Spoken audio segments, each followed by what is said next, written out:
এটি একটি নাকচম্পা ফুলের গাছ। গাছে একদমই ফুল আসছে না। ফুল অনেক কারণেই আসে না। গাছের মাটিতে যদি প্রোটিন জাতীয় খাবার না থাকে তাহলে গাছে ফুল কিভাবে আসবে। দেখো গাছের মাটিতে একদম আগাছা ভরে গেছে। প্রথমেই এই আগাছাগুলো কেটে দিচ্ছি। আর গাছের মাটিতেও দেখছি একদম শিকড়ে ভরে গেছে। এতটা পরিমাণ শিকড় হয়েছে যে গাছ ভালো করে খোসা যাচ্ছে না। তো মাটিগুলো দেখো কেটে কেটে আমি কিছুটা মাটি টব থেকে কমিয়ে দিচ্ছি। দিয়ে আবারও আমি ভালো মাটি দেব। এরপর নিয়েছি এখানে পটাশ দিলে গাছে খুব তাড়াতাড়ি ফুল চলে আসে। দিয়ে দিলাম ডিএপি দিলে গাছের ফুল অনেকটাই বড় বড় হবে। এরপর দিয়ে দিলাম নতুন পাতা আসার জন্য এমপিকে 19-19-19।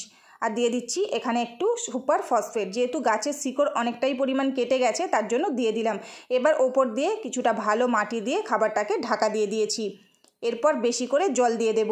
গাছে যে কোনো খাবার দেওয়ার পর বেশি করে জল দিতে হবে। আর কিছুদিনের মধ্যে দেখবে গাছে এরকম পরিমাণ ফুল চলে আসবে। তো দেখো এবার ফুলটা হয়েছে, দেখো প্রত্যেকটা ডালে দেখো ফুল একদম ভরে গেছে, ছোট্ট ছোট্ট কুঁড়িও ভরে গেছে। আর ফুলের পরিমাণটা দেখো, এত পরিমাণ ফুল ফুটেছে। প্রত্যেকটা ডালে দেখো ফুলে একদম ভরে গেছে। এই খাবারটা দিলে প্রচুর পরিমাণে ফুল ফুটবে। সারা বর্ষাকালে কিন্তু প্রচুর পরিমাণে ফুল দেবে।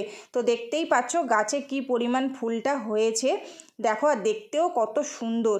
এই ফুলটা দেখতে অনেকই সুন্দর হয়। তো দেখো প্রত্যেকটা ডালে কিন্তু একদম ফুলে ভরে গেছে। তোমরাও তোমাদের যদি কাঠচাপা ফুলের গাছ থাকে তাহলে এই খাবারটা অবশ্যই দিতে পারো, প্রচুর পরিমাণে ফুল ফুটবে।